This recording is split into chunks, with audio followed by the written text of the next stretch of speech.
बिस्मिल्लाहिर्रहमानिर्रहीम। अस्सलाम वालेकुम डियर स्टूडेंट्स, 7th क्लास के मैथ के एक और लेक्चर में खुश आमदेद। आज हमारा लेक्चर नंबर 42 है और आज हम यूनिट नंबर 8 को स्टार्ट करेंगे।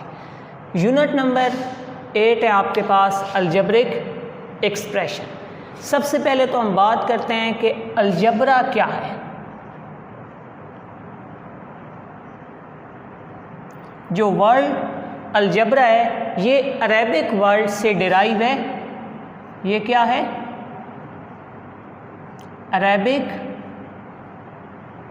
वर्ड है। अलजबरा अरेबिक वर्ड है, ठीक है। और इसके मीनिंग क्या होते हैं?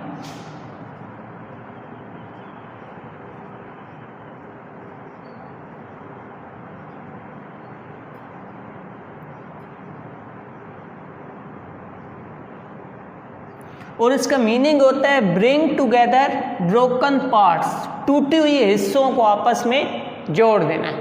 तो अभी तक देखें हमने सिर्फ बात की है अलजबरा की। अलजबरिक एक्सप्रेशन में अलजबरा की बात की है। अलजबरा एक अरेबिक वर्ड है और इसका लफ्ज़ी मतलब क्या है? Bring together broken parts. अब अलजबरा किस लिए यूज्ड हो रहा है?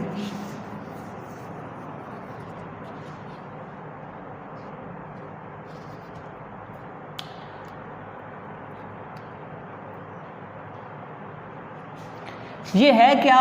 ये आपके पास यूज़फुल मैथमेटिकल टूल है। यूज़फुल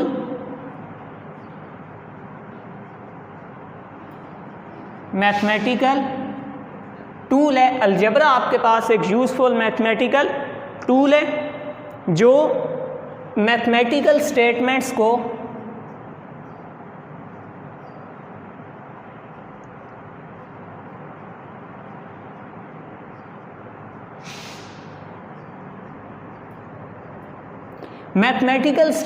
को यूज़ करता है और इसके रिलेशन बनाता है and describe relation between two things that very over time. है क्या? ये यूज़फुल मैथमेटिकल टूल है। ये मैथमेटिकल स्टेटमेंट को यूज़ करता है और रिलेशन बनाता है दो चीज़ों के दरमियान जो ओवर द टाइम चेंज हो रही हों। तो ये तो एक छोटा सा था अलजबरा का इंट्रोडक्शन। है क्या? अरेबिक वर्ड है। मीनिंग क्या है? Bring together broken part. Use क्यों होता है? दो वैल्यूज़ के दरमियान रिलेशन के लिए, ऐसी वैल्यूज़ जो आपस में ओवर द टाइम चेंज हो रही हैं। अब अलजबरा के अंदर यूज़ होने वाली कुछ वैल्यूज़ हैं, उसके बारे में हम पढ़ते हैं। तो उसमें सबसे पहले आपके पास आता है literals.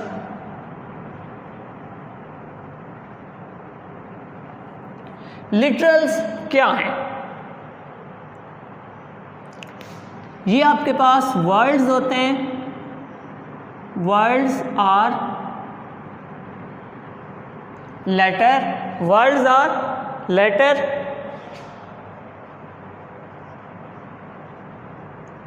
used to represent unknown values। ये वो वर्ड होते हैं या वो लेटर होते हैं जो कि अननोन वैल्यूज़ को रिप्रेजेंट करने के लिए यूज़ होते हैं। जैसे यहाँ पर अगर मैं लिख दूँ area is equal to L cross B। अब जो L है आपके पास वो क्या है? लेंथ। B आपके पास क्या है? ब्रेथ है। अब लेंथ और ब्रेथ अननोन क्वांटिटीज है ना, ये वेरी करेंगी। कहीं पर आपको लेंथ 2 दी जाएगी, कहीं पर 10 दी जाएगी। ब्रेथ कहीं पर आपको 5 दी जाएगी, कहीं पर 7 दी जाएगी। तो ये अननोन क्वांटिटीज हैं, ठीक है। तो लिटरल्स वो वर्ड और लेटर होते हैं जो अननोन क्वांटिटीज को रिप्रेजेंट करते हैं। दूसरा इसमें हम जिसके बारे में जिक्र करेंगे वो होते हैं कांस्टेंट।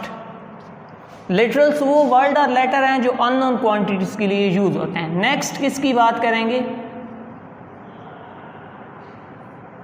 कांस्टेंट की।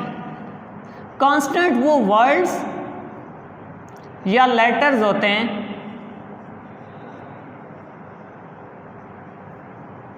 दैट हैव फिक्स्ड वैल्यू, जिनकी वैल्यू फिक्स्ड होती है, जो जहाँ भी उनकी वैल्यू चेंज नहीं हो सकती। जैसे अब अगर मैं यहाँ पर एक एक्सप्रेशन लिख रहा हूँ x + 2, इसमें 2 क्या है, कांस्टेंट है, ठीक है। तो तमाम नंबर जिस तरह से 1 हो गया, 2 हो गया, 7 हो गया, 15 हो गया, यानी जितने भी हमारे पास रियल नंबर्स होते हैं वो सारे क्या कहलाते हैं, वो सारे कांस्टेंट कहलाते हैं, क्योंकि उनकी वैल्यू फिक्स है। आपके पास नेचुरल नंबर में कितने 2 हैं, एक 2 है, कितने 10 है, एक, कितने 15 है, एक। तो कांस्टेंट की एक फिक्स वैल्यू होती है, तो हर वो वर्ड और लेटर जिसकी फिक्स्ड वैल्यू होती है उसे क्या कहते हैं, कांस्टेंट कहते हैं। तो इसके बाद अब बात आएगी वेरिएबल्स की। अभी तक हमने बात की है लिटरल्स की, वर्ड और letter use to represent unknown quantities. फिर हमने बात की है कांस्टेंट की, वो वर्ड या लेटर जिनकी वैल्यू फिक्स्ड होती है। अब हम बात करते हैं वेरिएबल्स की। तो वेरिएबल आपके पास क्या होते हैं, ये आपके पास एक सिंबल होता है, a symbol represented by literals. ये एक ऐसा सिंबल है जिसको लिटरल्स रिप्रेजेंट करते हैं, and can take any value, और उसकी कोई भी वैल्यू आ सकती है। जब हम उसको सॉल्व करेंगे तो उसकी कोई वैल्यू भी आ सकती है, ठीक है। तो वो आपके पास क्या होते हैं, वेरिएबल्स होते हैं। जैसे यहाँ पर x + 7 में ये जो x है ये अननोन क्वांटिटी है, इसकी कोई अपनी वैल्यू नहीं है, तो ये आपके पास क्या होगा, वेरिएबल होगा। इसी तरह से y² + 2y, इसमें ये जो y है आपके पास, ये क्या है, आपके पास वेरिएबल है। इसी तरह से ये इक्वेशन है 2x + 3y, इसमें ये x और y, ये आपके पास क्या है, ये सारे वेरिएबल्स हैं, क्योंकि इनकी कोई फिक्स्ड वैल्यू नहीं है। इक्वेशन सोल्यूशन के बाद इनकी कोई ना कोई वैल्यू आपके पास आ जाती है। तो ये सारी आपके पास किस में आ गई, ये सारी वैल्यूज़ जो अननोन हो, जिनकी वैल्यूज़ सोल्यूशन के बाद आए, तो वो आपके पास क्या कहलाते हैं, वो आपके पास वेरिएबल्स कहलाते हैं। वेरिएबल्स की अपनी कोई फिक्स्ड वैल्यू नहीं होती। अब आगे चलते हैं,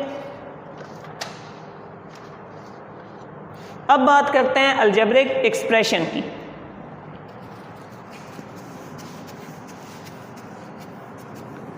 जो हमारा मेन चैप्टर का नेम है, अब उसको डिस्कस करते हैं। अलजेब्रिक एक्सप्रेशन क्या है, इसी को मैं यहाँ पर इसकी हेडिंग बना लेता हूँ। अलजेब्रिक एक्सप्रेशन है क्या आपके पास, अलजेब्रिक एक्सप्रेशन आपके पास कम्बिनेशन होता है किसका, ऑफ कांस्टेंट एंड वेरिएबल्स का। इसमें कांस्टेंट भी होते हैं और वेरिएबल्स भी होते हैं, और एक दूसरे के साथ ये रिलेटेड किस तरह होते हैं, connected by basic sign of operation. हमारे पास मैथमेटिकल ऑपरेशन 4 तरह के होते हैं, प्लस, माइनस, मल्टीप्लाई और डिवाइड। इन साइंस के साथ कांस्टेंट वेरिएबल्स आपस में जुड़ जाते हैं, तो वो क्या बना देते हैं, अलजेब्रिक एक्सप्रेशन बना देते हैं। जैसे कि यहाँ पर आपके पास 8x + 3y + 7, ये आपके पास क्या है, अलजेब्रिक एक्सप्रेशन है। अब देखें यहाँ पर 8, 3, 7 ये कांस्टेंट आ रहे हैं आपके पास, x और y आपके पास क्या हैं, वेरिएबल्स हैं। खैर ये जो कांस्टेंट होते हैं, जो वेरिएबल के साथ आते हैं, उन्हें एक स्पेशल नाम हम दे देते हैं, कोएफिशिएंट का नाम देते हैं, आप लोगों को ऑलरेडी मालूम है। तो ये आपके पास क्या हो गया, अलजेब्रिक एक्सप्रेशन, एक ऐसे एक्सप्रेशन जो कांस्टेंट और वेरिएबल को operator sign plus, minus, multiply या डिवाइड के साथ मिलाने से बनता है, वो आपके पास क्या हो जाते हैं, वो आपके पास अलजेब्रिक एक्सप्रेशन बन जाते हैं।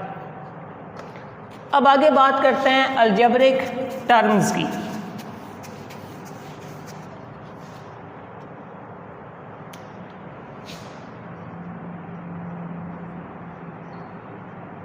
Algebraic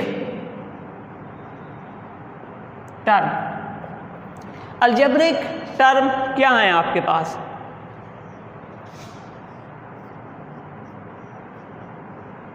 the part of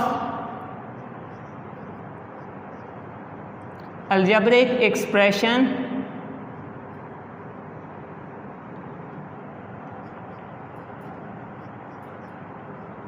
connected by sign of plus and minus. ठीक है, अलजेब्रिक एक्सप्रेशन का ऐसा पार्ट, बल्कि यहाँ पर आप कनेक्टेड ना लिखें, यहाँ पर बेटर सूटेड वर्ड है सेपरेटेड।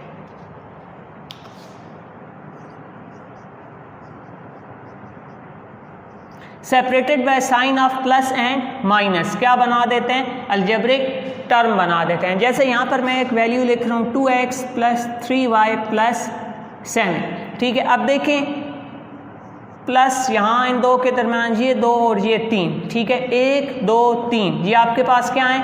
3 टर्म हो गई है ना। क्यों? अलजेब्रिक एक्सप्रेशन के ये हिस्से हैं। ठीक है, और सेपरेटेड के साइन के दरम्यान कौन सा साइन है?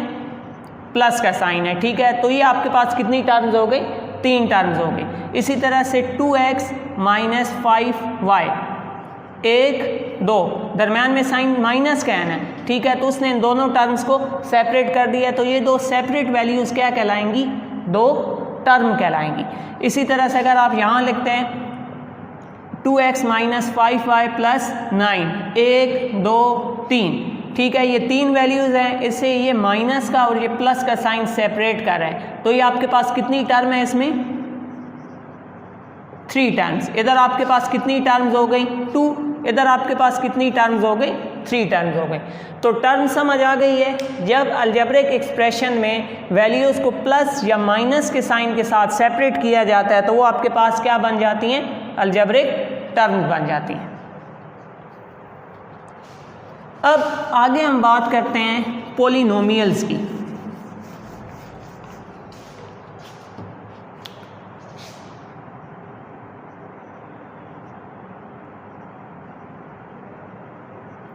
ये जो वर्ड पॉलिनोमियल है ये 2 वर्ड से मिलकर बना है, पॉली और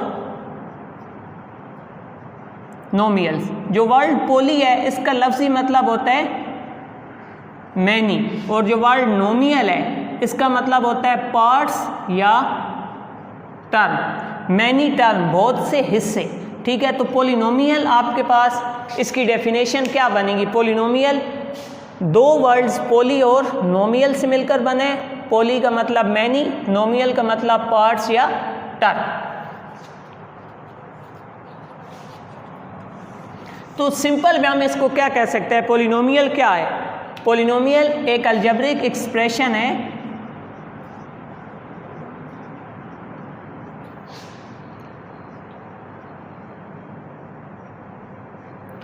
that contains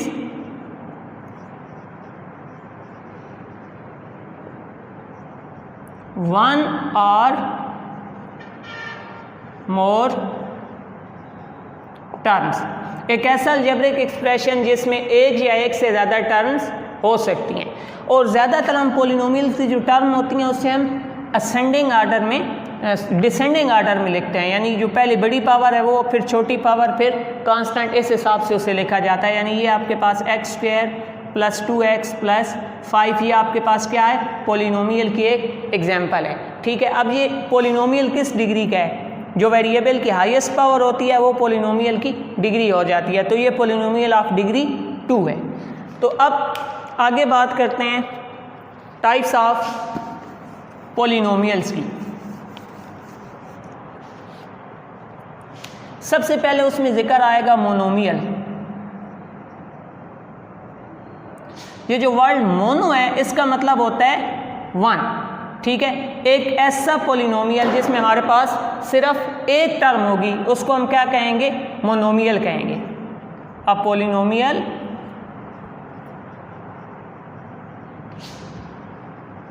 हैविंग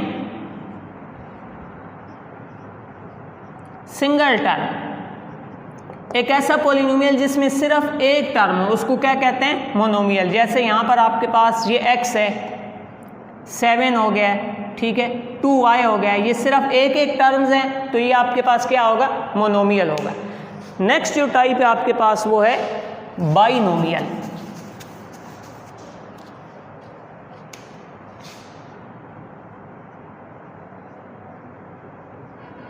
ये जो वर्ड बाई है इसका लफ्ज़ी मतलब होता है 2, तो नाम से ही जाहिर हो गया एक ऐसा पोलिनोमियल जिसमें हमारे पास 2 टर्म होंगी। अ polynomial that contain 2 terms.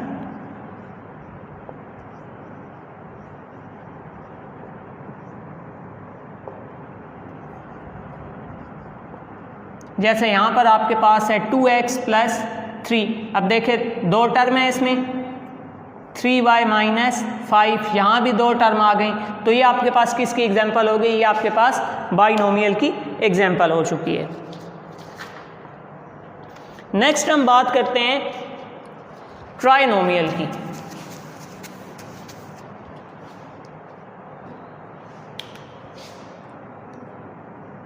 Trinomial, try का मतलब होता है 3, नाम से जाहिर हो गया 3 टर्म वाला नोमियल, ठीक है। तो ये कितनी टर्म होगी इसमें, it is a polynomial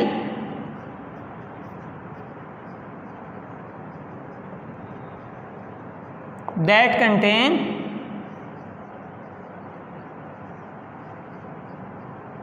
3 terms.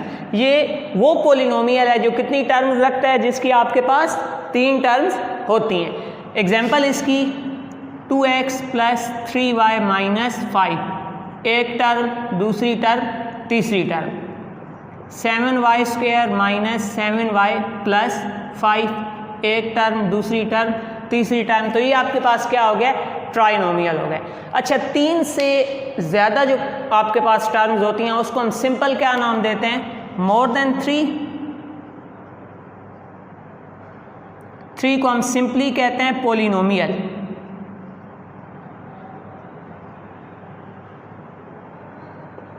More than 3 वाले को हम क्या नाम देते हैं, सिंपली पोलिनोमियल का नाम देते हैं।